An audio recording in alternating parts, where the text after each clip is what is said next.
Billionaire Bill Gates appears to be changing his tune on climate change. For years, he's been warning it was one of the greatest threats facing all of humanity, and here's a reminder.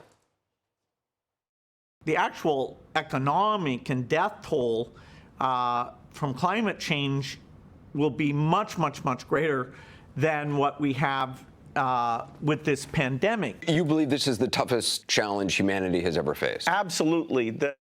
Okay, but now he's out with a new memo that reads, quote, although climate change will have serious consequences, particularly for people in the poorest countries, it will not lead to humanity's demise.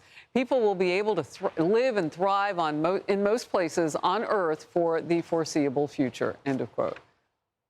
Kaylee, what do you make of that? Well, now we know why Greta Thunberg has a new pet project. It's all starting to make a lot of sense. You know, this is the least surprising development ever. I think that the climate change doomerism, it was always a ploy, the real purpose of which was to drive young adults my age into leftist activism. That's all it was a vehicle for.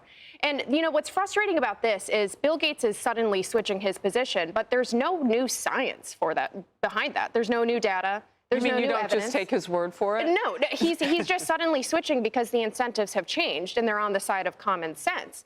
But you know what has changed as well? My generation, Gen Z, has really suffered consequences as a result of climate alarmism. There was a poll last year that found that 3 in 4 young adults say that climate change is seriously affecting the way that they view the future, including important decisions such as whether to have kids. That's right. So they have done generational damage with climate alarmism, and for them to now come out and say, oh, for the foreseeable future at least, you'll all be fine, it's a little bit too little too late. And not that you're the only Gen Zer that we know on Outnumbered, but you're here today. So a quick follow-up for you.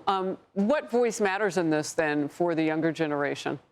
I think there are so many great groups. There's the ACC, which is doing climate work and conservation from a conservative perspective, which is trying to preserve our national parks, trying to preserve wildlife. Those are great environmental issues to get behind that don't involve doomsday climate alarmism. Emily. Yeah, I'm so grateful that we started with you because everything you said is awesome. And I'll emphasize 2 points, which is that the anxiety-addled younger generation that we have seen, frankly, explode, absolutely mushroom, is in large part to that doomsday tone that has absolutely imbued all of their education.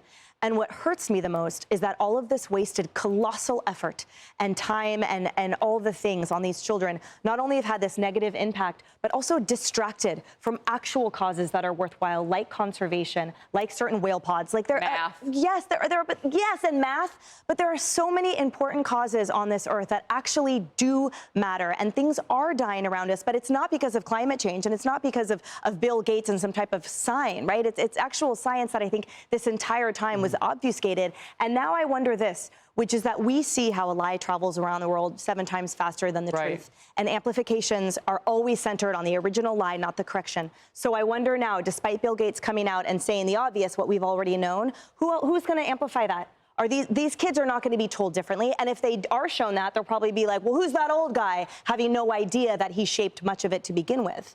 Yeah, and it's not just young people. It is entire countries that have been shaped around this. I mean, you think about the Bill Gates Foundation, which I know his ex-wife took over for a period of time, but all of the money and the resources that have poured into other places around the planet around this narrative that he now no longer believes in.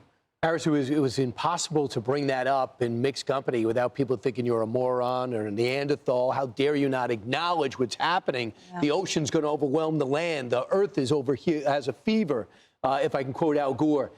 But this is a man that a short time ago was finding a way to dim the sun.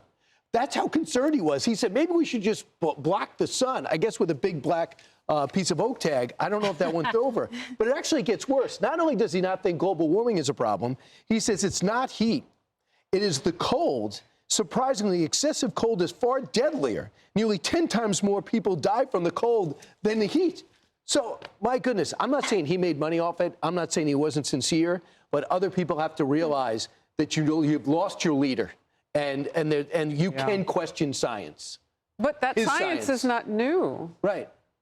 So is this the first time he's read? But I'm not sure. Well, the problem is they silenced all of the scientists who were coming out and arguing against them. Yeah, they did. I mean, it was global cooling, then global warming, then climate change. It's very difficult to keep up with. But one thing I did keep up with was the fantastic Rush Limbaugh doomsday clock. I'll never forget it growing up. I was a Rush baby, and it was based on a 2006 comment by Al Gore when he was talking about his movie, The Inconvenient Truth. He said, unless we took drastic measures, this was January of 2006, we'd be at the point of no return, and in a mere 10 years, we would have a true planetary emergency. Well, Rush Limbaugh put the clock up, and it was 2006 to January of 2016. And guess what?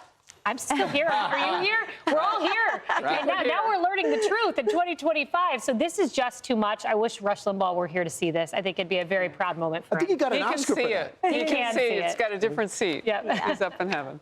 Yeah. Hey, it's Will Kane. Click here to subscribe to the Fox News channel on YouTube. It's the best way to get our latest interviews and highlights. And click to subscribe to the Will Kane podcast for full episodes right now.